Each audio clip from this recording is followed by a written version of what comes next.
ಹರಿ ಓಂ. ಎಲ್ಲರಿಗೂ ಶುಭ ಮುಂಜಾನೆ.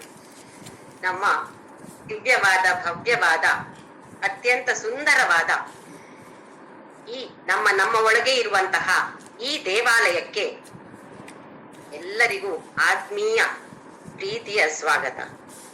ನನ್ನ ಗುರುವಾಗಿರುವ ಕೇರಳದ ಕಾಂಜಂಗಾಡಿನ ಆನಂದಾಶ್ರಮದ ಪಪ್ಪ ಸ್ವಾಮಿ ರಾಮದಾಸ್ ಹಾಗೂ ನನ್ನ ತಂದೆ ತಾಯಿಯರ ಚರಣಾರವಿಂದಗಳಲ್ಲಿ ನನ್ನ ಅನಂತ ಪ್ರಣಾಮಗಳು.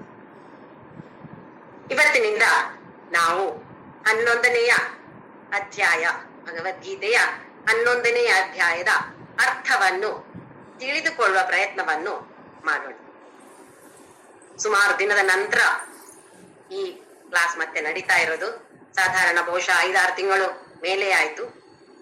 ಆದ್ರೆ ಭಗವದ್ಗೀತೆ ಸನ್ನಿವೇಶ ಯಾಕೆ, ಈ ಪರಿಸ್ಥಿತಿ ಯಾಕೆ ಬಂತು ಅಂತ ಎಲ್ಲರಿಗೂ ಗೊತ್ತಿದೆ.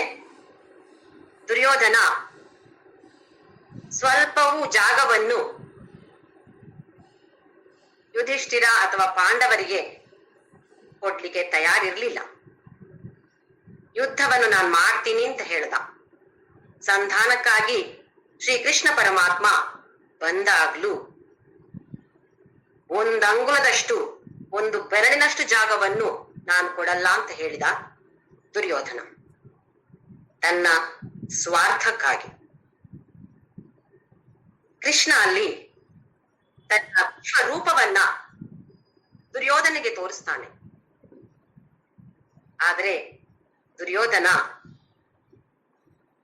ಇದೇನೋ ಮ್ಯಾಜಿಕ್ ಮಾಡ್ತಿದ್ದಾನೆ ಇವನು ಅಂತ ಹೇಳಿ ಅದನ್ನ ತಲೆಗೆ ತಗೊಳ್ಳೋದೇ ಇಲ್ಲ. ಯಾಕಿದ್ನ ಇಲ್ಲಿ ಹೇಳ್ತಾ ಇದ್ದೀನಿ ಅಂತ ಹೇಳಿದ್ರೆ, ಈ ವಿಶ್ವರೂಪ ದರ್ಶನವನ್ನ ನೋಡಿದ್ರೂ ಕೂಡ ಅದರ ಪ್ರಭಾವ ಯಾರ ಮೇಲೆ ಬೀರತ್ತೆ ಅಂತ ಹೇಳೋದ ತುಂಬಾ ತುಂಬಾ ಮುಖ್ಯ ಇಲ್ಲಿ ನಮ್ಗೆ. ದುರ್ಯೋಧನನಂತಹ ಸ್ವಾರ್ಥಿಗಳಿಗೆ ಕೃಷ್ಣ ಪರಮಾತ್ಮನೇ ಎದುರು ಬಂದ್ರು, ತನ್ನ ವಿಶ್ವರೂಪ ದರ್ಶನವನ್ನ ತೋರಿಸಿದ್ರು ಯಾವ ಪ್ರಭಾವವೂ ಆಗಿಲ್ಲ. ಅಂದ್ರೆ ಇಲ್ಲಿ ನಾವು ತಿಳ್ಕೊಳ್ಬೇಕಾದದ್ದು ಏನು ಅಂತ ಹೇಳಿದ್ರೆ, ಇದರಲ್ಲಿ 2 ವಸ್ತು ಇದೆ. ಒಂದು, ನಮಗೆ ಯಾವುದು ನೋಡ್ಬೇಕು ಅಂತ ಇರುತ್ತೋ ಆ ವಸ್ತು. ಇನ್ನೊಂದು, ಯಾರು ಅನುಭವಿಸ್ತಾರೋ ಆ ವಸ್ತು ಅಥವಾ ಆ ಮನುಷ್ಯ ಯಾರೇ ಇರ್ಬೋದದು. 2 ವಸ್ತುಗಳಿರತ್ತೆ ಇಲ್ಲಿ.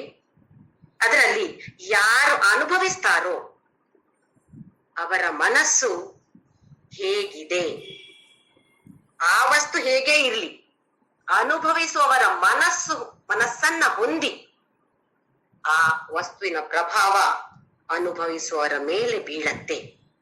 ಇದಕ್ಕೆ ತುಂಬಾ ಪ್ರಾಮುಖ್ಯತೆಯನ್ನ ನಾವೆಲ್ಲರೂ ಕೊಡ್ಬೇಕು. ಆ ಮನಸ್ಸಿನ ಗೊಂದಲಗಳು ಇರಬಹುದು ಅಥವಾ ಮಲ, ಎಷ್ಟು ಅಪವಿತ್ರವನ್ನಾಗಿ ನಾವು ಮಾಡಿಕೊಳ್ತೇವೆ ನಮ್ಮ ಮನಸ್ಸನ್ನ, ಅಷ್ಟೇ ಅದರ ಪ್ರಭಾವ, ಆ ವಸ್ತುವಿನ ಪ್ರಭಾವ ನಮ್ಮ ಮೇಲೆ ಖಂಡಿತವಾಗಿಯೂ ಬೀರೋದಿಲ್ಲ. ಯಾವಾಗ ಅರ್ಜುನ 2ನೇ ಅಧ್ಯಾಯದಲ್ಲಿ ನಾವು ನೋಡಿದ್ದೇವೆ, ಕಾರ್ಪಣ್ಯ ದೋಷೋಪಹತ ಸ್ವಭಾವ, ಕೃಷ್ಣ ನಾನ್ ನಿನ್ಗೆ ಶರಣು ಬಂದಿದ್ದೇನೆ, ಇಷ್ಟರವರೆಗೆ ನೀನು ನನಗೆ ಅತ್ತೆಯ ಮಗ ಅಥವಾ ನನ್ನ ಗೆಳೆಯ ಅಂತ ಹೇಳುವ ಭಾವನೆಯಿಂದ ನೋಡಿದ್ದೆ. ಆದ್ರೆ ಈಗ ನೀನೇ ನನಗೆ ಗುರು, ನಿನಗೆ ಶರಣು ಬಂದಿದ್ದೇನೆ ಅಂತ ಯಾವಾಗ ಹೇಳಿದ್ನೋ ಅದಾದ ಮೇಲೆಯೇ ಕೃಷ್ಣ ಗೀತೆಯನ್ನು ಶುರು ಮಾಡೋದು. ನಮಗೆ ಎಲ್ರಿಗೂ ತಿಳಿದಂತೆ 1ನೇ ಅಧ್ಯಾಯದಲ್ಲಿ ವಿಷಾದ ಮಾತ್ರ ಇರೋದು, ಅರ್ಜುನನಿಗೆ ವಿಷಾದ ಮಾತ್ರವೇ ಇರೋದು. ನಾನು ನನ್ನವರು ಅಂತ ನಮ್ಗೆ ಯಾವಾಗ ಇರತ್ತೋ ಖಂಡಿತವಾಗಿಯೂ ಜೀವನದಲ್ಲಿ ವಿಷಾದವೇ ಇರತ್ತೆ, ಸಂತೋಷ ಇರ್ಲಿಕ್ಕೆ ಸಾಧ್ಯನೇ ಇಲ್ಲ. ಯಾವಾಗ ಅದನ್ನ ಬಿಟ್ಟು ನಾವು ಮುಂದಕ್ಕೆ ಹೋಗ್ತೀವೋ, ಸ್ವಲ್ಪವಾಗಿ ಆದ್ರೂ ಪ್ರಯತ್ನ ಮಾಡಿದಾಗ ಖಂಡಿತವಾಗಿಯೂ ನಾವೆಲ್ಲರೂ ಮುಂದಕ್ಕೆ ಹೋಗ್ತೀವಿ. ಆದ್ರೆ ಪ್ರಯತ್ನವನ್ನಂತೂ ಮಾಡೋದನ್ನ ಬಿಡ್ಲೇಬಾರ್ದು. ಪ್ರತಿದಿನ ನನ್ನ ಮನಸ್ಸು ಹೇಗಿದೆ, ಬೇರೆಯವರು ಹೇಗೆ ಇರ್ಲಿ, ಒಳ್ಳೆಯವರಾಗಿರ್ಲಿ ಕೆಟ್ಟವರಾಗಿರ್ಲಿ, ಬೈಯೋವರಾಗಿರ್ಲಿ ಪ್ರೀತಿಸೋರಾಗಿರ್ಲಿ, ನನ್ನ ಮನಸ್ಸು ಹೇಗಿದೆ, ಇದು ನಮ್ಗೆ ತುಂಬಾ ತುಂಬಾ ಮುಖ್ಯ. ಹಾಗೆ ಅಲ್ಲಿ ಅರ್ಜುನ ಹೇಳಿದಾಗ, ಕೃಷ್ಣನಲ್ಲಿ ಹೇಳಿದಾಗ, ಶಾಧಿಮಾಂ ತ್ವಾಂ ಪ್ರಪನ್ನಂ, ನಿನಗೆ ಶರಣು ಬಂದಿದ್ದೇನೆ, ನನಗೆ ವಿವರವಾಗಿ ಹೇಳು, ಯಾವುದು ಸರಿ ಯಾವುದು ತಪ್ಪು ಅಂತ ಗೊಂದಲದಲ್ಲಿದ್ದೇನೆ.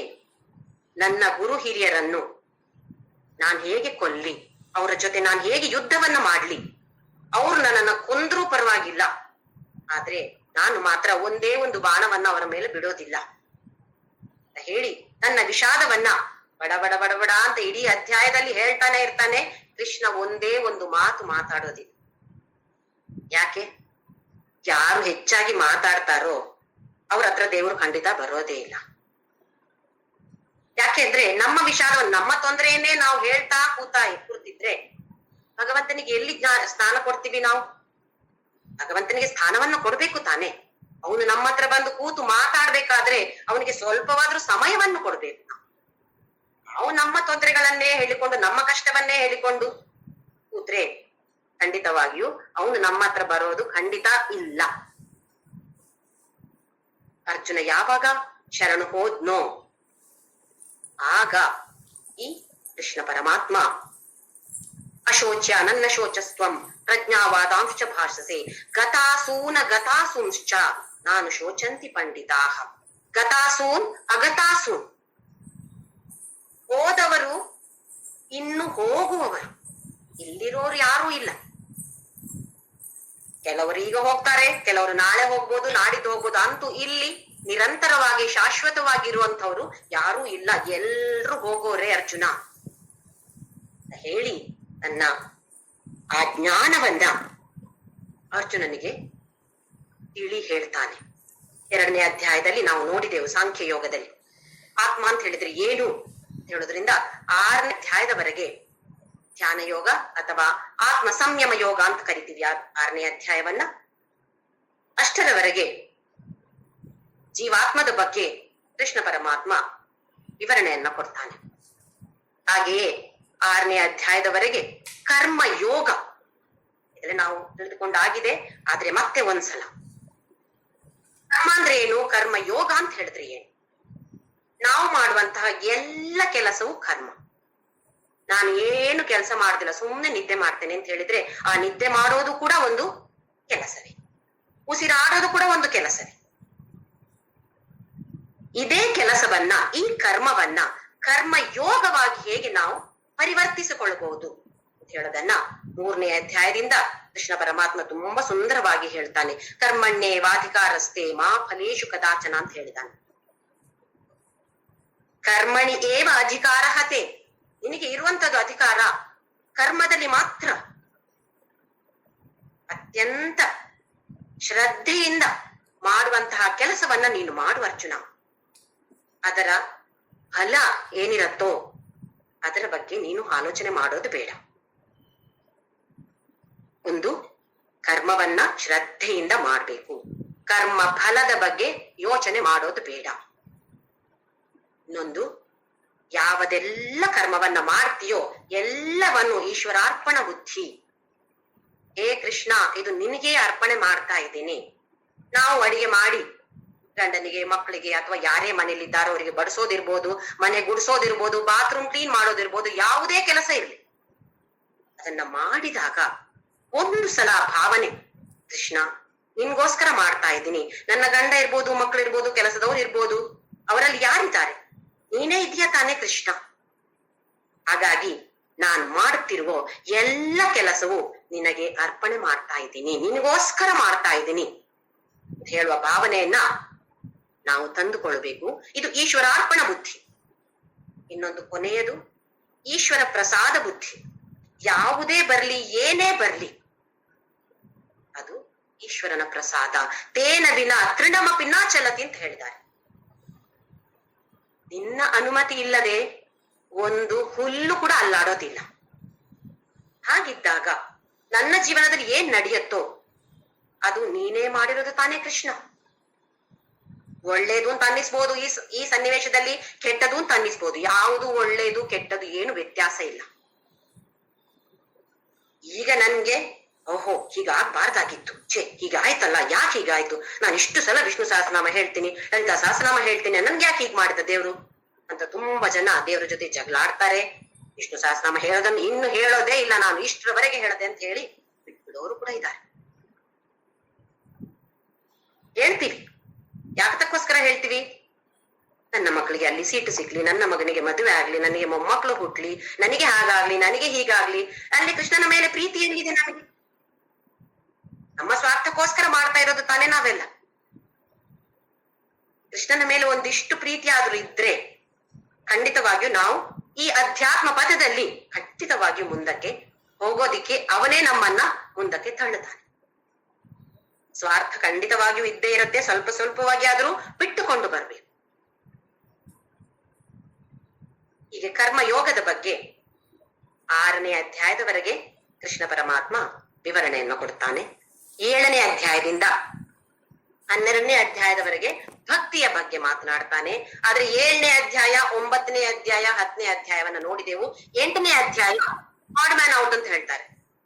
ಸ್ವಲ್ಪ ಭಗವದ್ಗೀತೆಯಲ್ಲಿ ಯಾಕೋ ಸ್ವಲ್ಪ ದೂರದಲ್ಲಿರುವಂತಹದ್ದು ಹೇಳಿದ್ರೆ, ಮೃತ್ಯುವಿನ ಬಗ್ಗೆ 8ನೇ ಅಧ್ಯಾಯದಲ್ಲಿ ವಿವರಣೆಯನ್ನ ಕೊಟ್ಟಿದ್ದಾನೆ. ಸತ್ತು ಹೋದ್ಮೇಲೆ ಏನಾಗತ್ತೆ, ನಾವ್ ಎಲ್ಲಿ ಹೋಗ್ತೀವಿ ಅಂತ ಹೇಳೋದ ವಿಷಯವನ್ನ ವಿವರವಾಗಿ ಹೇಳ್ತಾನೆ. ಅಲ್ಲಿಗೆ ಅದು ಸ್ವಲ್ಪ ದೂರಕ್ಕೆ ಇಟ್ಬಿಟ್ಟು 7ನೇ ಅಧ್ಯಾಯದಲ್ಲಿ ರಸೋಹಮಪ್ಸು ಕೌಂತೆಯ ಪ್ರಭಾಸ್ಮಿ ಶಶಿ ಸೂರ್ಯಯೋಹೋ ಪ್ರಣವ ಸರ್ವ ವೇದೇಶು ಶಬ್ದಕ್ಕೆ ಪೌರುಷಂ ಋಷು. ಎಲ್ಲ ನಾನೇ, ಪಂಚಭೂತಗಳು ನಾನೇ, ಸೃಷ್ಟಿಯು ನನ್ನಿಂದಲೇ ಆಯಿತು ಅಂತ ಹೇಳಿ ಕೃಷ್ಣ ಆ ವಿವರಣೆಯನ್ನ ಕೊಡ್ತಾನೆ. ಯಾಕೆ ಹೇಳ್ತಾನೆ ಅಂತ ಹೇಳಿದ್ರೆ, ನಮ್ಮಲ್ಲಿ ಸ್ವಲ್ಪವಾದ್ರೂ ಒಂದು ಕೃತಜ್ಞತಾ ಭಾವ ಬರ್ಲಿ ಅಥವಾ ಪ್ರೀತಿಯ ಭಾವನೆ ನಮ್ಮೆಲ್ಲರಲ್ಲೂ ಹುಟ್ಟಲಿ ಅಂತ ಹೇಳುವ ದೃಷ್ಟಿಯಿಂದ ಕೃಷ್ಣ ಹೇಳ್ತಿದ್ದಾನೆ, ಎಲ್ಲವೂ ನನ್ನಿಂದಲೇ ಬಂದಿರೋದು, ನೀವೆಲ್ಲರೂ ನನ್ನಲ್ಲೇ ಇದ್ದೀರಿ. ರಾಜವಿದ್ಯಾ ರಾಜಗುಹ್ಯ ಯೋಗ ನೋಡಿದೆವು. ವಿಭೂತಿ ಯೋಗದಲ್ಲಿ ದೊಡ್ಡ ಪರ್ವತ, ಮೇರು ಪರ್ವತ, ಅದು ಯಾರು? ಅದು ನಾನು. ಬೇರೆ ಬೇರೆದನ್ನ ಹೇಳ್ತಾನೆ. ಆನೆ ನಾನು ಅಂತ ಹೇಳ್ತಾನೆ. ಯಾಕೆ ಇರುವೆ ನಾನು ಅಂತ ಹೇಳಿಲ್ಲ ಕೃಷ್ಣ? ಹಾಗಾದ್ರೆ ಇರುವೆ ಕೃಷ್ಣ ಅಲ್ವಾ? ಇರುವೆಯೂ ಕೃಷ್ಣ, ಒಂದು ನೊಣವೂ ಕೃಷ್ಣ. ಹಾಗೆಯೇ ಯಾವುದೇ ಒಂದು ವಸ್ತು ಇದ್ರೂ ಅದು ಕೃಷ್ಣನೇ. ಹಾಗಾದ್ರೆ ಕೃಷ್ಣ ಯಾಕೆ ಹೇಳಿದ ಐರಾವತ ನಾನು, ಗಜೇಂದ್ರಾಣಾಂ ಐರಾವತ ಅಂತ ಹೇಳಿದಾನೆ? ನಮಗೆ ಏನೋ ದೊಡ್ಡದಾಗಿ ಕಂಡ್ರೆ ಅದರ ಮೇಲೆ ತಕ್ಷಣ ಮನ್ಸು ಹೋಗತ್ತೆ, ಓಹೋ ಇದೇನು ನೋಡ್ಬಿಡೋಣ ಒಂದ್ಸಲ ಅಂತೇಳಿ. ನಮ್ಮ ಮನಸ್ಸನ್ನ ಅವನ ಕಡೆಗೆ ಎಳೆಯುವುದಕ್ಕೋಸ್ಕರ ಈ ತರ ಎಲ್ಲ ಕೃಷ್ಣ ಹೇಳ್ತಿದ್ದಾನೆ. ಇಲ್ಲಾಂದ್ರೆ ಸುಮ್ಮನೆ ಹೇಳ್ಬೋದಾಗಿತ್ತು, ಎಲ್ಲವೂ ನಾನೇ, ಅರ್ಥ ಮಾಡ್ಕೋ ಅಂತ ಹೇಳ್ಬಿಟ್ಟು ಇಷ್ಟೇ ಹೇಳಿದ್ರೆ ಸಾಕಾಗ್ತಿತ್ತು. ಭಗವದ್ಗೀತೆ 700 ಶ್ಲೋಕಗಳು ಅಗತ್ಯವೇ ಬೀಳ್ತಿರ್ಲಿಲ್ಲ. ಆದ್ರೆ ನಮ್ಮಂತಹ ಮೂಢರಿಗೆ ಅಷ್ಟು ಸುಲಭವಾಗಿ ಅರ್ಥ ಆಗತ್ತಾ? ಅದಕ್ಕೋಸ್ಕರ ನಾನಾ ತರದಲ್ಲಿ ಕೃಷ್ಣ ಹೇಳಿದ. ವಿಭೂತಿ ಯೋಗದಲ್ಲಿ ಅದು ನಾನು, ಇದು ನಾನು, ಹೀಗೆ ನಾನು, ಹಾಗೆ ನಾನು ಅಂತೆಲ್ಲ ಹೇಳಿದ. ಅಂದ್ರೆ ಸ್ವಲ್ಪ ಒಂದು ಕೇಳಿದ್ದು ಮಾತ್ರ, ನಾವು ಏನು ಕೃಷ್ಣ ಅಂದ್ರೆ ಏನು ಅಂತ ಹೇಳಿ ಕೇಳಿದೆವು, ಒಂಥರ ಆಡಿಯೋ ಮಾತ್ರ. ಈ 11ನೇ ಅಧ್ಯಾಯದಲ್ಲಿ ವಿಡಿಯೋ.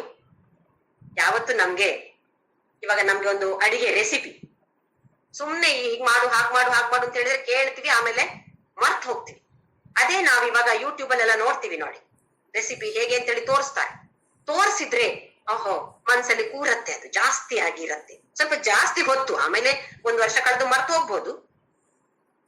ಆದ್ರೆ ಕೇಳಿದ್ದಕ್ಕಿಂತ ಹೆಚ್ಚು ನೋಡಿದ್ರೆ ನಮ್ಮ ಮನಸ್ಸಿನಲ್ಲಿ ಉಳಿಯತ್ತೆ. ಅದಕ್ಕೋಸ್ಕರ ಈ ವಿಶ್ವರೂಪ ದರ್ಶನವನ್ನ ಕೃಷ್ಣ ಪರಮಾತ್ಮ ತೋರಿಸ್ತಾನೆ ತನ್ನ ಅತ್ಯಂತ ಪ್ರೀತಿಯ ಗೆಳೆಯನಾದ ಅರ್ಜುನನಿಗೆ. ಇಷ್ಟವರೆಗೆ ಅದರ ಬಗ್ಗೆ ಏನೋ ವಿಷಯ ಮಾತಾಡಿರ್ಲಿಲ್ಲ. ಬರೇ ಗೆಳೆಯರಾಗಿದ್ರು ಅಥವಾ ಕಸಿನ್ಸ್ ಆಗಿದ್ರು ಅಷ್ಟೇ ಹೊರತು ಈ ಜ್ಞಾನದ ಬಗ್ಗೆ ಏನನ್ನೂ ಮಾತಾಡಿರ್ಲಿಲ್ಲ. ಈಗ 10ನೇ ಅಧ್ಯಾಯದವರೆಗೆ ಹೇಳಿದ ನಂತರ 11ನೇ ಅಧ್ಯಾಯದಲ್ಲಿ ತನ್ನ ವಿಶ್ವರೂಪವನ್ನೇ ತೋರಿಸ್ತಾನೆ ಆ ಕೃಷ್ಣ ಪರಮಾತ್ಮ. ಏನು ವಿಶ್ವರೂಪ ಅಂತ ಹೇಳಿದ್ರೆ, ಈಗ ಕೆಲವರು ಶ್ರೀರಾಮನ ಭಕ್ತರಿರ್ಬೋದು, ಶ್ರೀಕೃಷ್ಣನ ಭಕ್ತರಿರ್ಬೋದು, ಅಥವಾ ಸಾಯಿಬಾಬನ ಭಕ್ತರಿರ್ಬೋದು. ಅವರಿಗೆ ಒಂದು ಆಸೆ ಇರುತ್ತೆ, ಏನು? ನಾನು ಶ್ರೀರಾಮನ ದರ್ಶನವನ್ನ ಮಾಡಬೇಕು, ಶ್ರೀಕೃಷ್ಣನ ದರ್ಶನವನ್ನ ಮಾಡಬೇಕು, ನನಗೆ ಪ್ರತ್ಯಕ್ಷ ಕಾಣಬೇಕು. ಫೋಟೋ ನೋಡ್ತೀವಿ, ವಿಗ್ರಹ ನೋಡ್ತೀವಿ, ಅದು ಬೇರೆ ಸಂಗತಿ. ನನಗೆ ಪ್ರತ್ಯಕ್ಷವಾಗಿ ಕಾಣಬೇಕು, ಈ ರೂಪದಲ್ಲಿ ನನಗೆ ನೋಡ್ಬೇಕು ಅಂತ ಹೇಳುವ ಆಸೆ. ಹಾಗಿದ್ರೆ ಏನ್ ಮಾಡ್ಬೇಕು? ನಮ್ಮ ಪುರಾಣದಲ್ಲಿ ಏನ್ ಹೇಳಿದ್ದಾರೆ ಅಂತ ಹೇಳಿದ್ರೆ, ಓಂ ನಮ ಶಿವಾಯ ಅಥವಾ ನಮ ಶಿವಾಯ ಪಂಚಾಕ್ಷರಿ, ಷಡಾಕ್ಷರಿ, ಅಷ್ಟಾಕ್ಷರಿ ಮಂತ್ರ ಅಲ್ಲ ಇದ್ರೆ ಎಷ್ಟು ಅಕ್ಷರಗಳಿದೆಯೋ ಅಷ್ಟು ಕೋಟಿ. ಅಂದ್ರೆ ಇವಾಗ ನಮ ಶಿವಾಯ, ನಾಮ ಶಿವಾಯ ಪಂಚಾಕ್ಷರಿ 5 ಅಕ್ಷರಗಳಿವೆ.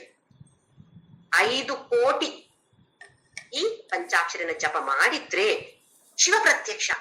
ಹಾಗೆ ಓಂ ಶ್ರೀರಾಮ ಜಯ ರಾಮ ಜಯ ಜಯ ರಾಮ 14 ಅಕ್ಷರಗಳಿವೆ. 14 ಕೋಟಿ ಜಪ ಮಾಡಿದ್ರೆ ಶ್ರೀರಾಮ ಪ್ರತ್ಯಕ್ಷ ಆಗ್ತಾನೆ. ನಾವೆಲ್ಲ ಕೂಡ ಮಾಡಿರ್ಬೋದು, ಏನೋ 5 ಕೋಟಿಯೋ 14 ಕೋಟಿಯೋ ಮಾಡಿರ್ಬೋದು. ಹೇಗ್ ಮಾಡಿದೆವು? ಶ್ರೀರಾಮ ಜಯ ರಾಮ ಜಯ ಜಯ ರಾಮ ಶ್ರೀರಾಮ ಹೇಳ್ತಾ ಇದ್ದೇವೆ. ಮನಸ್ಸೆಲ್ಲಿದೆ? ಮನಸ್ಸು ಮಾತ್ರ ಆ ಶ್ರೀರಾಮನಲ್ಲಿಯೂ ಇಲ್ಲ, ಜಯರಾಮನಲ್ಲೂ ಇಲ್ಲ, ಓಂನಲ್ಲೂ ಕೂಡ ಇಲ್ಲ. ಮನಸ್ಸು ಎಲ್ಲಿದೆ? ಇವತ್ತು ಅವ್ರು ಏನ್ ಹೇಳಿದ್ರು, ನಿನ್ನೆ ಅವ್ರು ಯಾಕೆ ಹೀಗೆ ಮಾತಾಡಿದ್ರು ನನ್ನ ಹತ್ರ, ನಾಳೆ ಆ ಮದುವೆಗೆ ಹೋಗುವಾಗ ನಾನು ಯಾವ ಸೀರೆ ಉಡ್ಲಿ? ಓಹೋ, ಅದು ಮೊನ್ನೆ ಕೂಡ ಹೋದಾಗ ಇದೇ ಸೀರೆ ಉಟ್ಟಿದ್ದೆ, ಮತ್ತೆ ಅದು ಬೇಡ. ಮನಸ್ಸಲ್ಲಿ ಈ ತರದ ಆಲೋಚನೆಗಳು ನಡೀತಾ ಇರುತ್ತೆ, ಬಾಯಿಯಲ್ಲಿ ರಾಮನಾಮ ನಡೀತಾ ಇರುತ್ತೆ. ಹೀಗ್ ಮಾಡಿದ್ರೆ 14 ಕೋಟಿ ಅಲ್ಲ, ಎಷ್ಟು ಕೋಟಿ ಮಾಡಿದ್ರು ಶ್ರೀರಾಮನಂತೂ ಖಂಡಿತ ಪ್ರತ್ಯಕ್ಷ ಆಗೋದಿಲ್ಲ. ಶ್ರೀರಾಮನಿಗೆ ನಾವು ಒಂದು ಇನ್ವಿಟೇಷನ್ ಅನ್ನ ಕೊಡ್ಬೇಕು. ಬಾ ನನ್ನ ಮುಂದೆ ಬಾ, ನೀನು ನಾನ್ ನೋಡ್ಬೇಕು ನಿನ್ನನ್ನ ಮನಸ್ಸಿಟ್ಟು ಹೇಳಿದ್ರು ಕೂಡ ಶ್ರೀರಾಮನನ್ನ ಕರಿಬೇಕಾಗತ್ತೆ. ಈ ವಿಶ್ವರೂಪ ದರ್ಶನದಲ್ಲಿ ನಾವು ಕರಿಬೇಕಾ? ನಮ್ಮ ಮುಂದೆ ಇದೆ ಅಲ್ವಾ, ಈ ವಿಶ್ವವೇ ನಮ್ಮ ಮುಂದೆ ಇದೆ. ಅದಕ್ಕೆ ವಿಷ್ಣು ಸಹಸ್ರನಾಮದಲ್ಲಿ ಮೊದಲನೆಯ ನಾಮ ವಿಶ್ವಂ. ವಿಶ್ವಂ ವಿಷ್ಣು ವಷಟ್ಕಾರೋ, ಮೊದಲನೆಯ ನಾಮ ವಿಶ್ವ. ಇಡೀ ಪ್ರಪಂಚವೇ ಆ ಪರಮಾತ್ಮ. ನಾವು ಯಾರಿಗೆ ಇನ್ವಿಟೇಷನ್ ಕೊಡೋದೀಗ? ಬಂದು ಕೂತ್ಕೋ ಇಲ್ಲಿ ಅಂತೇಳಿ, ನಾನು ಇದ್ದೇನೆ ಇಲ್ಲಿ ಅಂತ ಹೇಳ್ತಾನೆ ಅವನು. ನೀನು ನೋಡ್ತಾ ಇಲ್ಲ, ನಿನ್ನ ಮುಂದೆ ಕೂತಿದ್ದೇನೆ ನಾನು. ನೀನು ನೋಡ್ತಾ ಇದೀಯಾ? ಇಲ್ಲ. ನೀನ್ ಯಾರನ್ನ ನೋಡ್ತಾ ಇದ್ದೀ? ನಾನ್ ನೋಡ್ತಾ ಇರೋದು ನನ್ನ ಗೆಳೆಯರು, ನನ್ನ ಮಿತ್ರರು. ಇವರ ನನ್ಗೆ ಕಂಡ್ರೆ ಆಗದಿಲ್ಲ, ಇವರು ತುಂಬಾ ಇಷ್ಟ.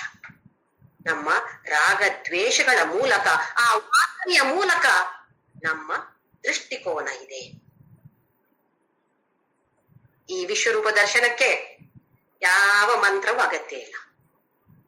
ಆದ್ರೆ ಅಷ್ಟು ಸುಲಭದಲ್ಲಿ ಬರತ್ತಾ? ಒಂದು ಭಜನೆ ಹಾಡ್ಬೇಕು ಅಂತ ಇದ್ರೆ ಎಷ್ಟು ಸಮಯ ನಾವು ಪ್ರಾಕ್ಟೀಸ್ ಮಾಡ್ಬೇಕು.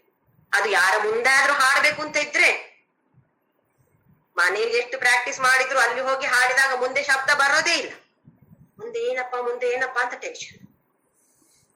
ಅಲ್ಲಿ ಹೋಗಿ ನೀರು ಕುಡಿದ್ರು ಸ್ವರ ಹೊರಗಡೆ ಬರೋದಿಲ್ಲ. ಎಷ್ಟು ಪ್ರಾಕ್ಟೀಸ್ ಮಾಡಿದ್ರು ಕೂಡ ಒಂದು ಹಾಡು ಹಾಡಕ್ಕೆ ಎಷ್ಟು ಕಷ್ಟ ಬರ್ತೀವಿ, ಒಂದು ಶ್ಲೋಕ ಕಲ್ತುಕೊಳ್ಳಕ್ಕೆ ಎಷ್ಟು ಕಷ್ಟ ಬರ್ತೀವಿ. ಬೈಹಾಟ್ ಮಾಡ್ಬೇಕು ಅಂತ ಇದ್ರೆ ಪುಸ್ತಕದ ಮುಂದೆ ಕೂತು ಕೂತು ಕೂತು 50 ವರ್ಷದ ಮೊದ್ಲಾದ್ರೆ ಸ್ವಲ್ಪ ಬೇಗ ಬರುತ್ತೆ. 50 ವರ್ಷ ದಾಟಿದ ಮೇಲೆ ಪುಸ್ತಕದ ಮುಂದೆ ಕೂತ್ರು ಕೂಡ ಅಷ್ಟು ಬೇಗ ಬರೋದಿಲ್ಲ.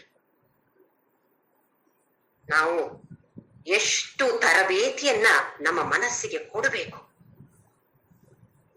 ಅಂದ್ರೆ, ಈ ತರಬೇತಿಯನ್ನ ನಮ್ಮ ಮನಸ್ಸಿಗೆ ಕೊಟ್ಟು ದಿನಾ ಕೊಡಬೇಕು. ದಿನ ಏನು, ಗಂಟೆಗೂ ಕೊಡಬೇಕು, ನಿಮಿಷಕ್ಕೂ ಕೊಡಬೇಕು, ಸೆಕೆಂಡಿಗೂ ಕೊಡ್ತಾ ಇರ್ಬೇಕು. ಕ್ಷಣಕ್ಕೂ ನಮ್ಮ ಮನಸ್ಸಿಗೆ ನಾವು ತರಬೇತಿಯನ್ನ ಕೊಡ್ತಾ ಇರ್ಬೇಕು. ನಾನು ಯಾರ ಹತ್ರ ಮಾತಾಡ್ತಾ ಇದ್ದೀನಿ, ಯಾರನ್ನ ಎತ್ತುತ್ತಾ ಇದ್ದೀನಿ, ಯಾವ ವಸ್ತುವನ್ನ ನಾನು ಎತ್ತುತ್ತಾ ಇದ್ದೀನೋ ಅದರಲ್ಲಿ ಕೃಷ್ಣ ಪರಮಾತ್ಮ ಇದ್ದಾನೆ. ನಮ್ಮ ಆನಂದಾಶ್ರಮದ ಮಾತಾಜಿ ಕೃಷ್ಣಬಾಯಿ ಅವರು ಹೇಗೆ ಮಾಡ್ತಿದ್ರು ಅಂತ ಹೇಳಿದ್ರೆ, ಪಾತ್ರೆ ತೊಳಿವಾಗ ಈ ಪಾತ್ರೆ ಇರೋದು ಪಪ್ಪ ಅಂತ ಹೇಳ್ತಿದ್ರು. ಅಂದ್ರೆ ಆ ಸ್ವಾಮಿ ರಾಮದಾಸ್ ತನ್ನ ಗುರುವನ್ನ ಪಪ್ಪ ಅಂತ ಪ್ರೀತಿಯಿಂದ ಕರಿತಾ ಇದ್ರು. ಅದು ಕೃಷ್ಣ ಪರಮಾತ್ಮನೇ ಅನ್ಕೊಳ್ಳೋಣ. ಈ ಪಾತ್ರೆಯು ಕೃಷ್ಣ. ಹಾಗೆ ನಾವು ಸಾಬೂನನ್ನ ಹಾಕ್ತಿವಿ, ಆ ಸಾಬೂನು ಅದು ಕೃಷ್ಣ.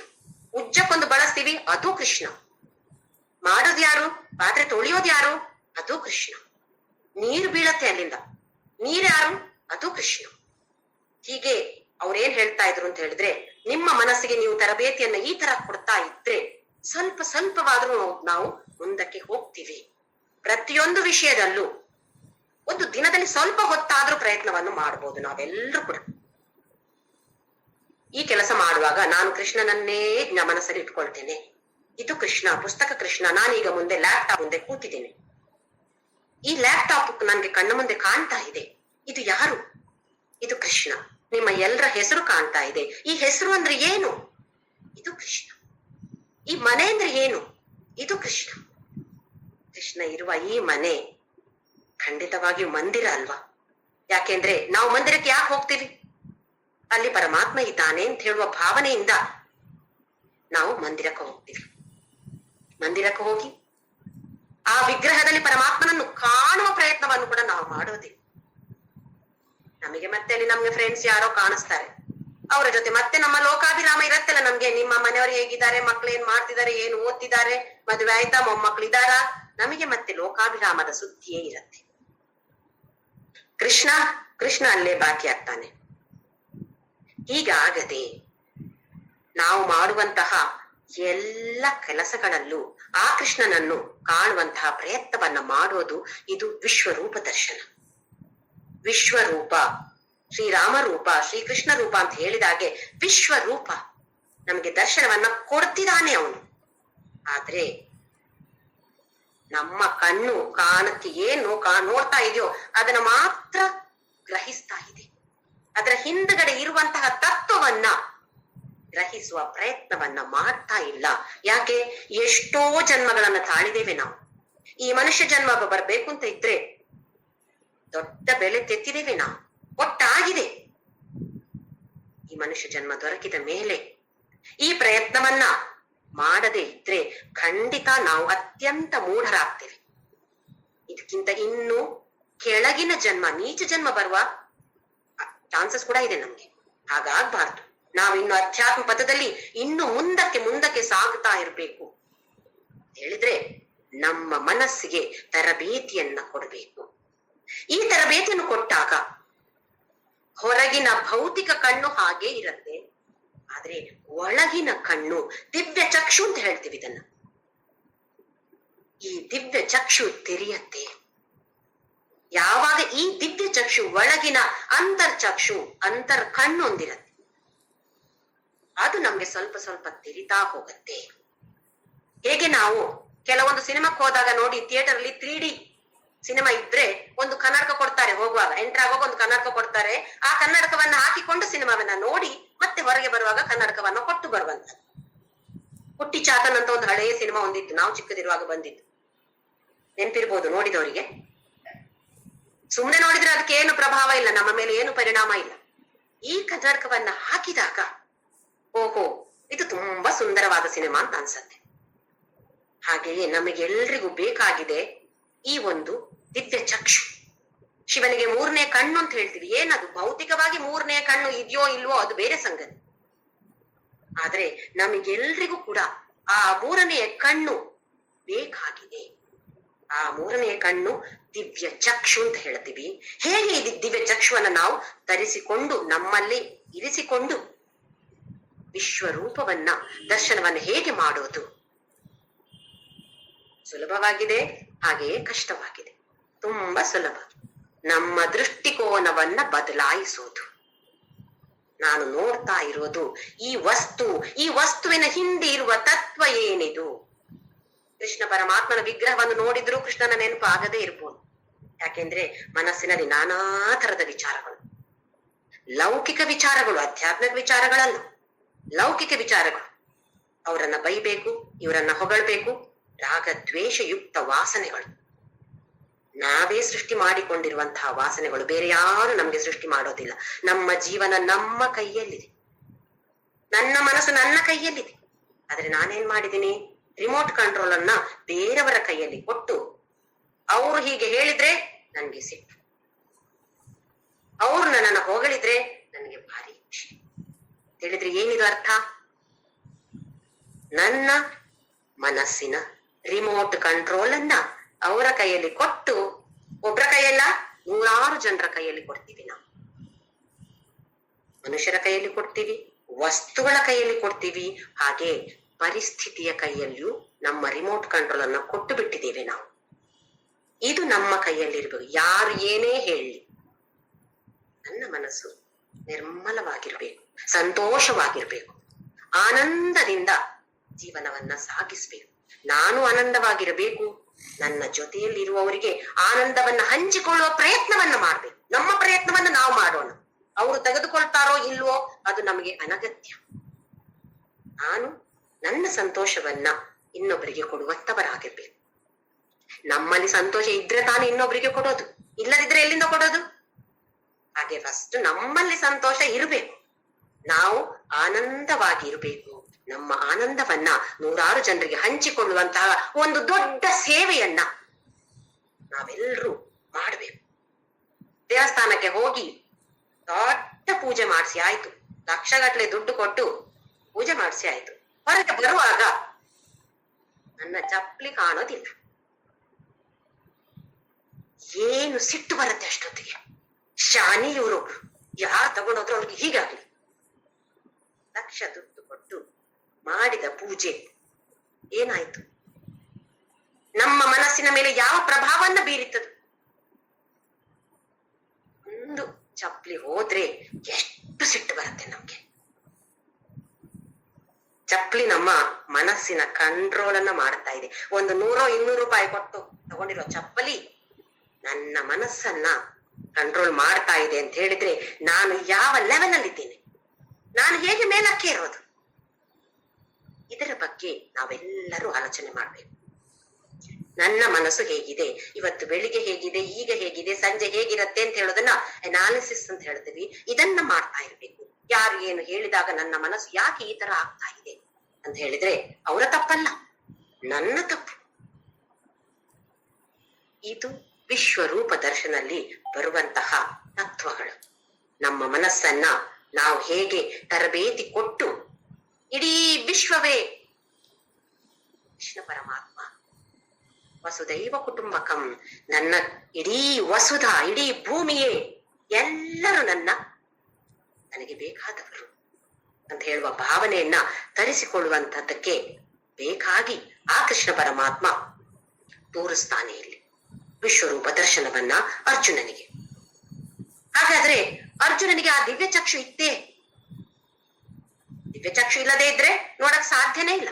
ಕೃಷ್ಣನನ್ನ ಸುಮ್ಮನೆ ಭೌತಿಕವಾಗಿ ಈ ದೇಹದಲ್ಲಿ ನೋಡ್ಬೋದಷ್ಟೇ. ಕೃಷ್ಣನಿಗೆ ದಿವ್ಯ ಚಕ್ಷು ಇದ್ದೇ?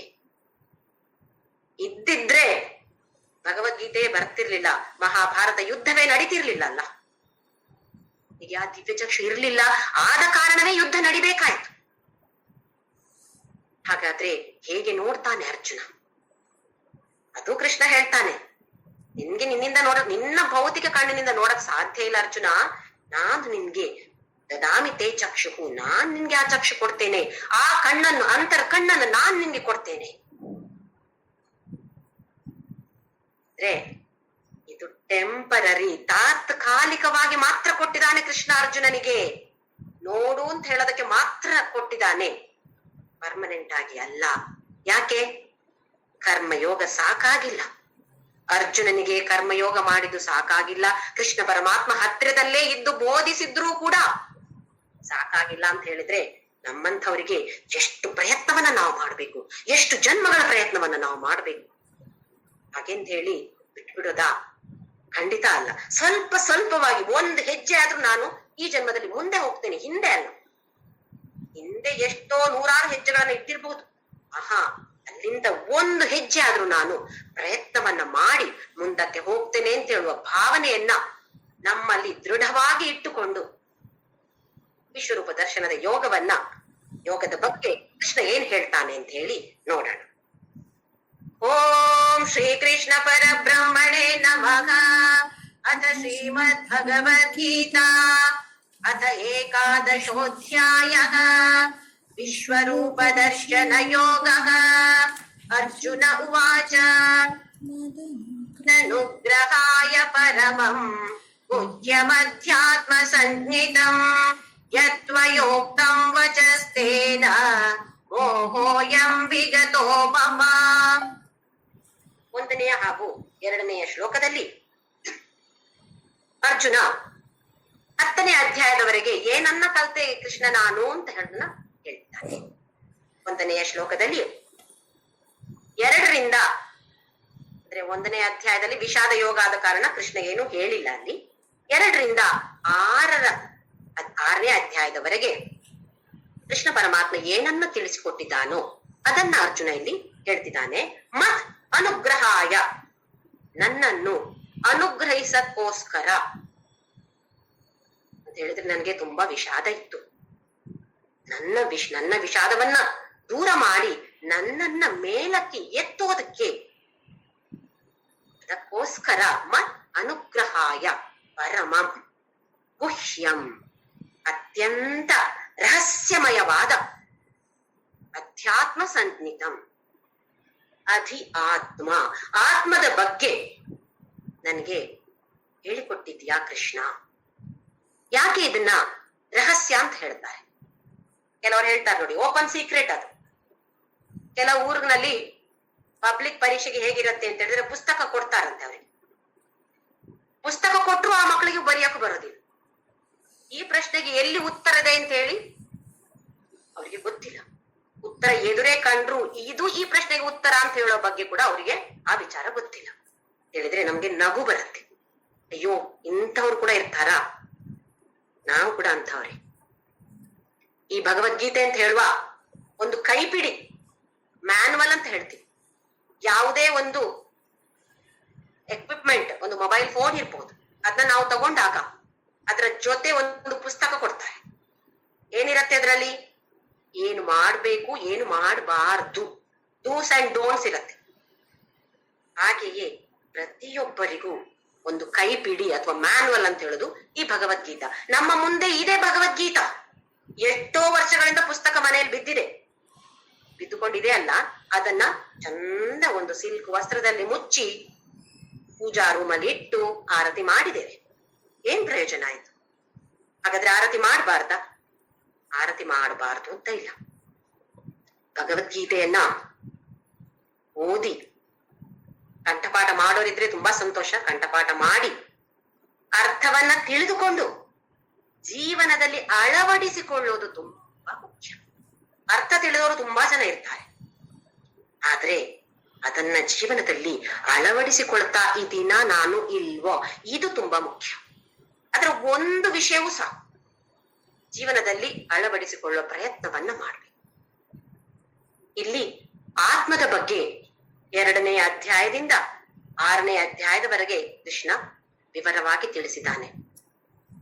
ಆತ್ಮ ಅಂತ ಹೇಳಿದ್ರೆ ಶಾಶ್ವತವಾಗಿರುವಂತಹದ್ದು, ಅದು ಸ್ವತಂತ್ರವಾಗಿರುವಂತದ್ದು.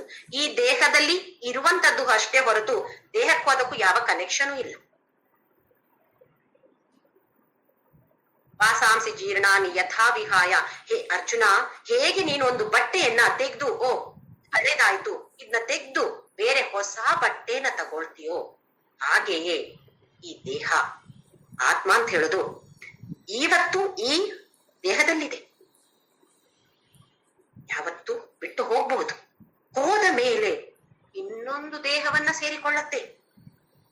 ಹಳೆಯ ಮನೆಯನ್ನ ತೆಗೆದು ಒಡೆದು ಹಾಕಿ ಮತ್ತೆ ಬೇರೆ ಮನೆಯನ್ನ ಕಟ್ತೀವಿ.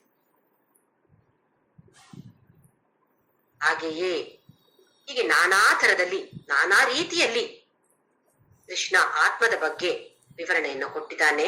ಅಧ್ಯಾತ್ಮ. ಹಾಗಾದ್ರೆ ಇದು ಯಾಕೆ ರಹಸ್ಯ ಅಂತ ಹೇಳ್ತೀವಿ? ಆತ್ಮದ ಬಗ್ಗೆ ಇರುವಂತಹ ವಿಚಾರವನ್ನು ಹೇಳಿದ್ರೆ ನಮಿಗೂ ಕೂಡ ಗೊತ್ತಿದೆ. ನಾನು ಅಂತ ಹೇಳಿದ್ರೆ ಈ ದೇಹ ಅಲ್ಲ, ಇದರ ಒಳಗಿರುವಂತಹ ಒಂದು ಆತ್ಮ ನಾನು ಅಂತ ಗೊತ್ತಿದೆ. ನಮ್ಮ ಅನುಭವಕ್ಕೆ ಬಂದಿಲ್ಲ. ಥಿಯರಿಟಿಕಲ್ ನಾಲೆಜ್ ಅಷ್ಟೇ, ನಮ್ಗೆ ಪ್ರಾಕ್ಟಿಕಲ್ ಆಗಿ ಜ್ಞಾನ ಬಂದಿಲ್ಲ. ಯಾವಾಗ ಆ ಜ್ಞಾನ ಬರುತ್ತೋ ಆ ಮನುಷ್ಯನನ್ನ ಜ್ಞಾನಿ ಅಂತ ಕರೆ. ಮನುಷ್ಯಾಣಾಂ ಸಹಸ್ರೇಶು ಕಶ್ಚಿತ್ ಸಿದ್ಧಯೇ ಯತತಾಮಪಿ ಸಿದ್ಧಾನಾಂ ಕಶ್ಚಿನ್ ಮಾಂ ವೇತ್ತಿ ತತ್ವತಃ ಅಂತ ಹೇಳಿದಾನೆ ಕೃಷ್ಣ 7ನೇ ಅಧ್ಯಾಯದಲ್ಲಿ. 1000 ಜನರಲ್ಲಿ ಯಾರೋ ಒಬ್ರಿಬ್ರು ಪ್ರಯತ್ನ ಮಾಡ್ತಾರಂತೆ ಈ ತರದ ಜ್ಞಾನವನ್ನ ಪಡೆಯೋದಿಕ್ಕೆ. ಎಲ್ರಿಗೂ ಏನ್ ಬೇಕು? ಹಾಗಾಗ್ಬೇಕು, ಹೀಗಾಗ್ಬೇಕು. ಇದಕ್ಕೆ ತಾನೇ ನಾವು ವಿಷ್ಣು ಸಹಸ್ರನಾಮ, ಲಲಿತಾ ಸಹಸ್ರನಾಮ ಎಲ್ಲ ಹೇಳೋದು. ಹೀಗಾಗ್ಲಿ ನಮ್ಮ ಡಿಮಾಂಡ್ಗಳು.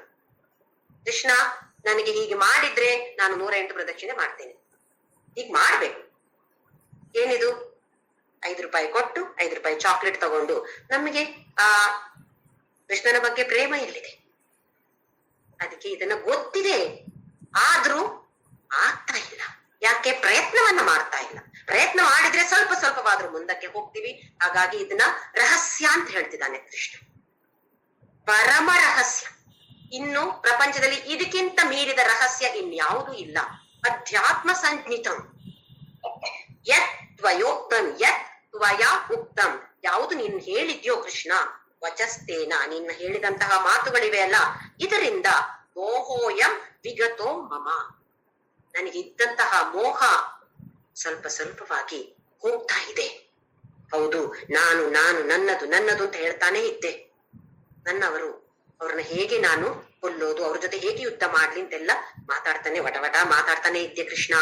ಇವಾಗ ಸ್ವಲ್ಪ ಮೋಹ ನಂದು ದೂರ ಆಗಿದೆ. ವಿಗತಃ ಮಮ ಮೋಹ ವಿಗತಃ, ಇವಾಗ ನನ್ನ ಮೋಹ ಎಲ್ಲ ಹೋಯ್ತು.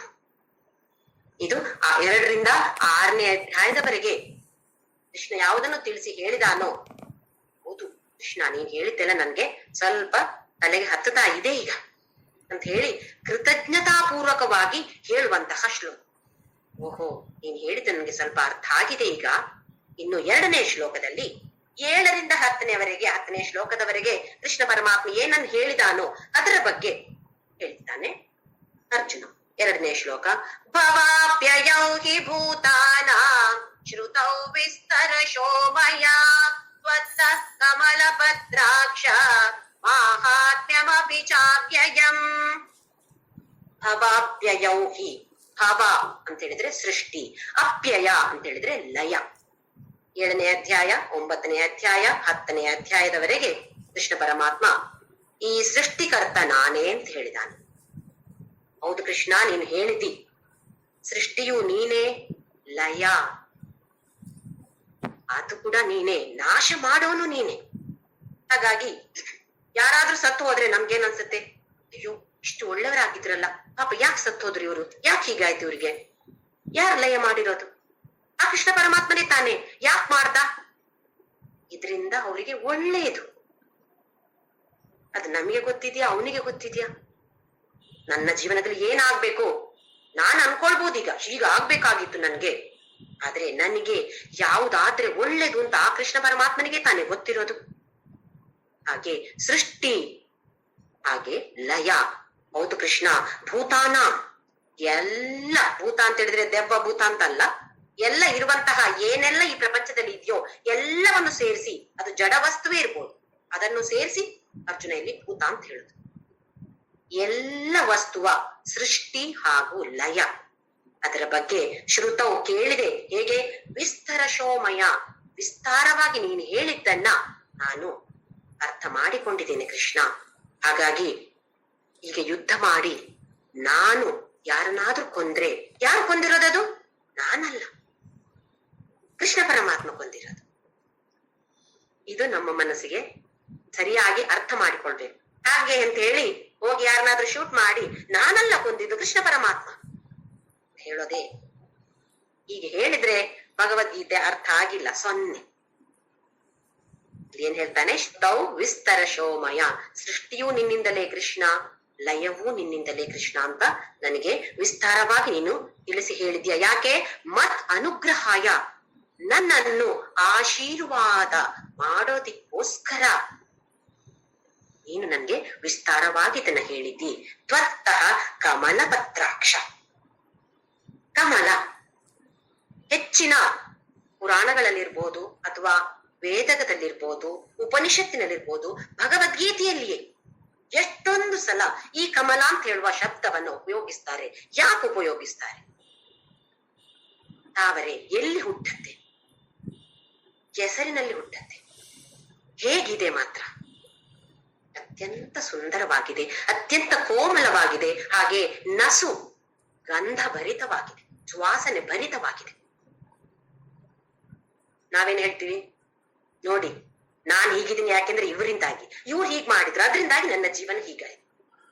ಅವ್ರು ಎಷ್ಟೇ ಕೆಟ್ಟವರಿರಲಿ, ಕೆಸರಿನಲ್ಲಿ ಹೇಗೆ ತಾವರೆ ಹುಟ್ಟಿಕೊಂಡಿತೋ ಅಷ್ಟು ಸುಂದರವಾದ ತಾವರೆ ಹೇಗೆ ಹುಟ್ಟಿಕೊಂಡಿತು? ಈ ವಿಷಯಕ್ಕೋಸ್ಕರ ಕಮಲವನ್ನ ಭಗವದ್ಗೀತೆಯಲ್ಲಿ ಉಪಯೋಗಿಸ್ತಾರೆ. ಪ್ರಪಂಚ ಹೇಗೆ ಇರ್ಲಿ, ಅಯ್ಯೋ ಪ್ರಪಂಚ ಕೆಟ್ಟಿದೆ, ಇವ್ರು ಕೆಟ್ಟವರು, ಅವ್ರು ಕೆಟ್ಟವರು, ಇರ್ಲಿ, ಅವ್ರು ಕೆಟ್ಟವರಾಗಿರ್ಲಿ, ನಾನ್ ಯಾಕೆ ಕೆಟ್ಟವರಾಗ್ಲಿ? ನಾನು ತಾವರೆಯಂತೆ ಸುಂದರವಾದ ಜೀವನವನ್ನ ನಡೆಸಿ ಬೇರೆಯವರಿಗೆ ಉಪಕಾರಿಯಾಗಿ ನನ್ನ ಜೀವನವನ್ನ ಕೊನೆಗೊಳ್ಳು ಆನಂದವಾಗಿದ್ದು ಆನಂದವನ್ನ 4 ಜನರ ಜೊತೆ ಹಂಚಿಕೊಂಡು ಬೇರೆಯವರ ಜೀವನವನ್ನು ಸುಂದರವಾಗಕ್ಕೆ ಒಂದು ನಿಮಿತ್ತ ಮಾತ್ರವಾಗಿರ್ಬೇಕು ನಾವೆಲ್ಲರೂ. ಹಾಗೆಯೇ ಈ ತಾವರೆ ಹೇಗೆ ಅಂತ ಹೇಳಿದ್ರೆ, ಬೆಳಿಗ್ಗೆ ಯಾವಾಗ ಸೂರ್ಯನ ಕಿರಣ ಬೀರತ್ತೋ ಅವಾಗ ತೆರೆದುಕೊಳ್ಳುತ್ತೆ, ಹಾಗೆಯೇ ಕತ್ತಲಾದಾಗ ಮುಚ್ಚಿಕೊಳ್ಳುತ್ತೆ. ಇದು ಮಹಾತ್ಮರ ಸ್ವಭಾವ ಅಂತ ಹೇಳಿದ್ರೆ, ಇಲ್ಲಿ ಸೂರ್ಯನ ಕಿರಣ ಅಂತ ಹೇಳಿದ್ರೆ ಜ್ಞಾನ ಪ್ರಕಾಶ. ಎಲ್ಲಿ ಒಳ್ಳೆಯ ಜ್ಞಾನ ಇದೆಯೋ ಅದಕ್ಕೆ ನಾವೆಲ್ಲರೂ ತೆರೆದುಕೊಳ್ಬೇಕು. ನಮ್ಮ ಮನಸ್ಸು ತೆರೆದುಕೊಂಡು ಕಿವಿ ಕಣ್ಣು ಎಲ್ಲ ಓಪನ್ ಮಾಡಿಕೊಂಡು ಆ ಜ್ಞಾನವನ್ನ ಪಡೆದು, ಹಾಗೆಯೇ ಬೇರೆ ಏನೋ ಕೆಟ್ಟದಾಗಿ ಮಾತಾಡ್ತಿರ್ತಾರೆ ಅಥವಾ ಕೆಟ್ಟ ವಿಷಯ ಎಲ್ಲೋ ನಡೀತಾ ಇದೆ, ಅವಾಗ ನಾವೇನ್ ಮಾಡ್ಬೇಕು? ಮುಚ್ಚಿಕೊಳ್ಳಬೇಕು. ಅದು ನಮಗೆ ಬೇಡ, ಅದರ ಬಗ್ಗೆ ನಾವು ತಲೆ ಕೆಡಿಸಿಕೊಳ್ಳೋದು ಬೇಡ. ಆದ್ರೆ ನಾವೇನ್ ಮಾಡ್ತೀವಿ?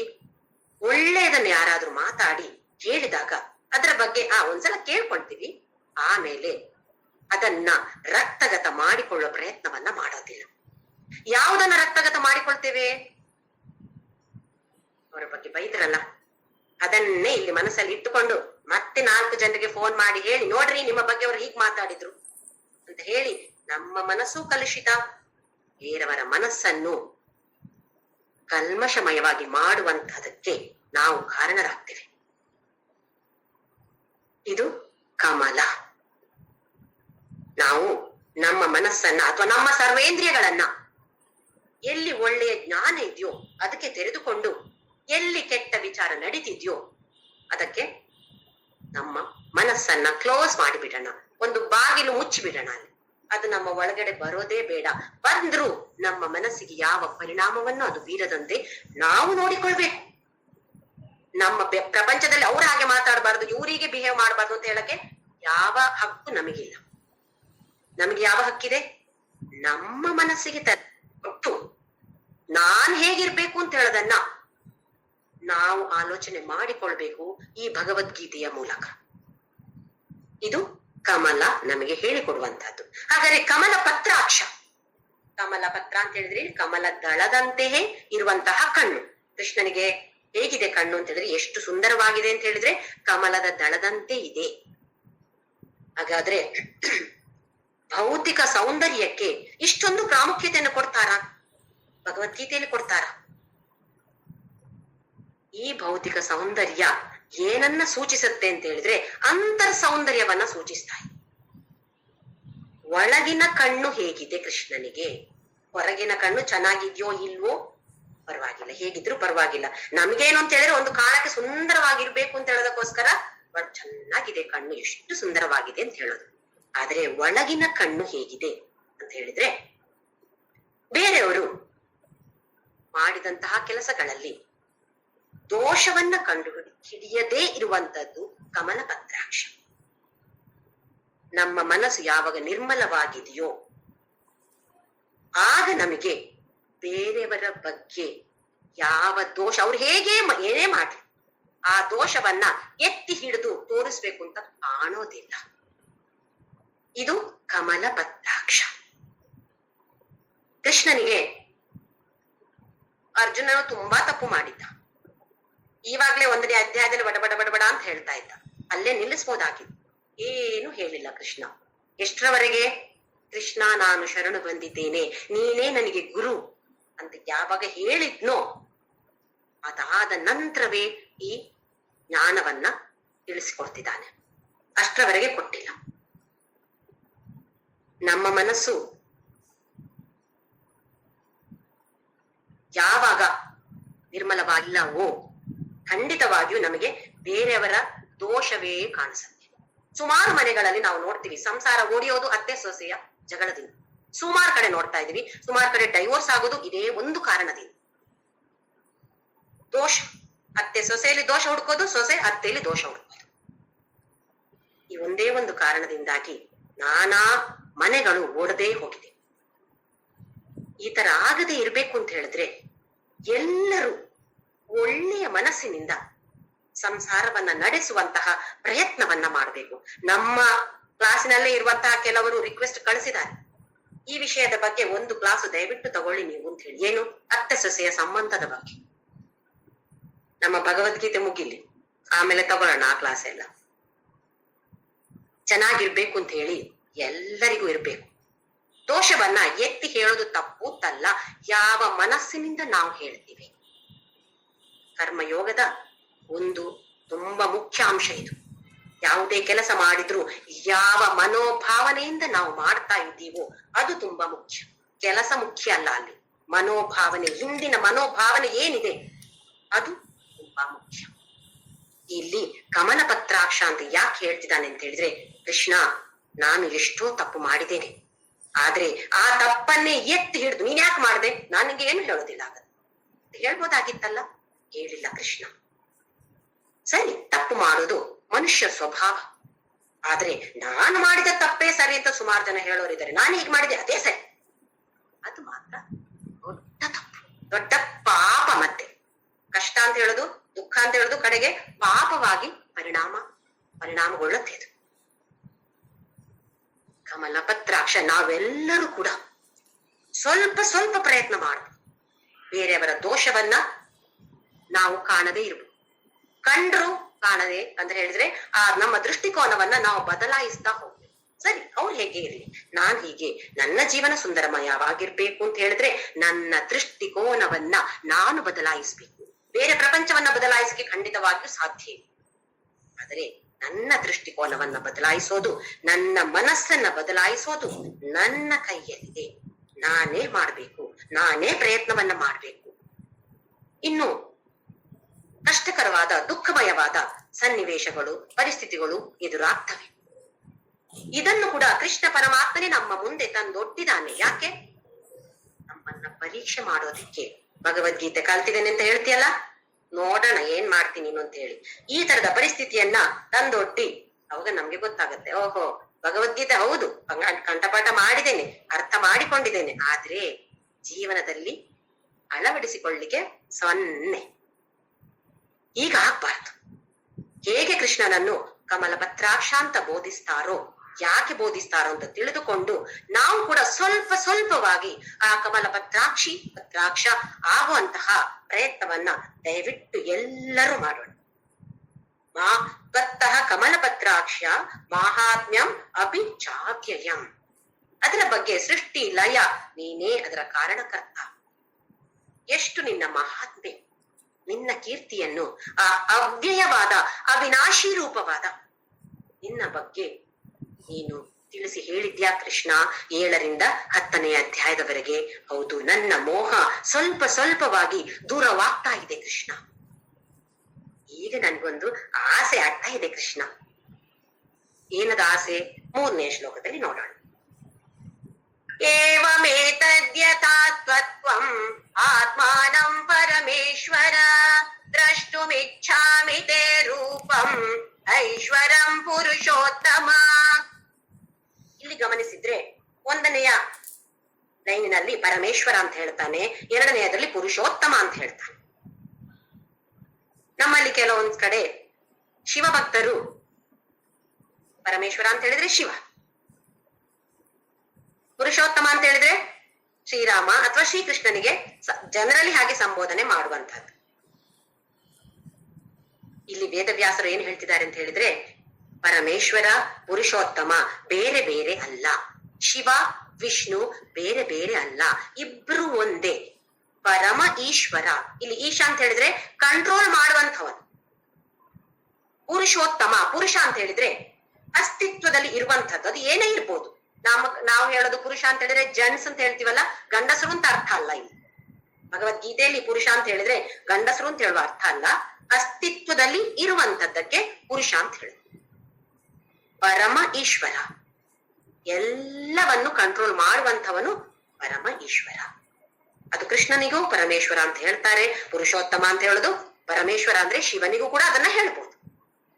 ಪುರುಷೋತ್ತಮ ಅಂತ ಹೇಳಿದ್ರೆ ಉತ್ತಮ ಪುರುಷ, ಅಸ್ತಿತ್ವದಲ್ಲಿ ಏನೆಲ್ಲ ಇದೆಯೋ ಅದರಲ್ಲಿ ಅತ್ಯಂತ ಶ್ರೇಷ್ಠವಾದದ್ದು ವಾದವನು ನೀನು ಅಂತ ಕೃಷ್ಣನನ್ನ ಸಂಬೋಧನೆ ಮಾಡ್ತಾ ಇದ್ದಾನೆ ಅರ್ಜುನ.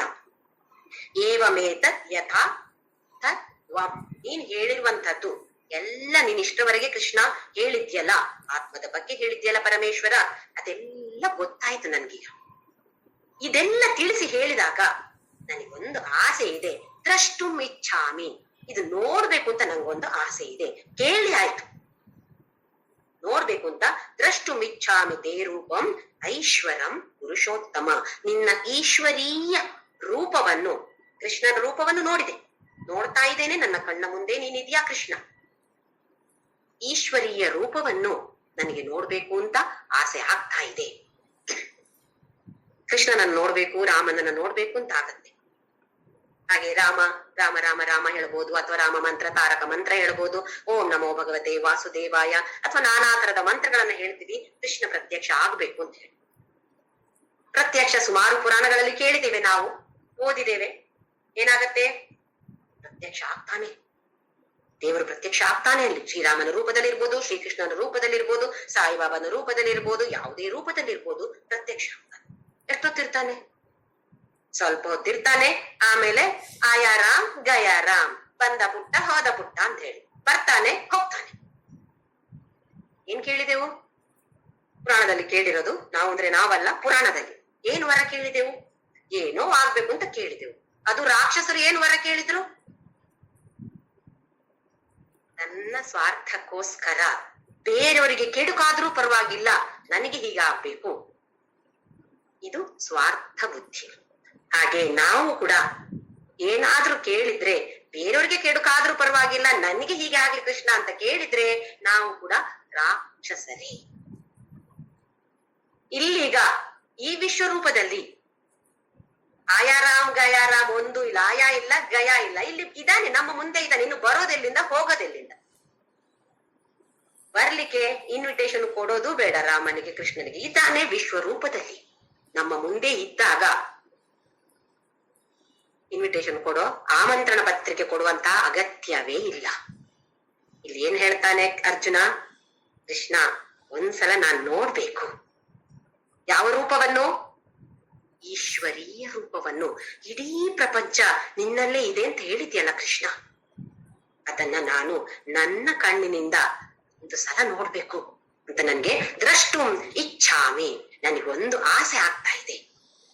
ಕೃತಜ್ಞತಾ ಪೂರ್ವಕವಾಗಿಯೇ ಕೇಳ್ತಾ ಇರೋದು ಕೃಷ್ಣ, ಅರ್ಜುನ ಅಹಂಕಾರದಿಂದ ಕೇಳ್ತಾ ಇಲ್ಲ, ಕೃತಜ್ಞತೆ.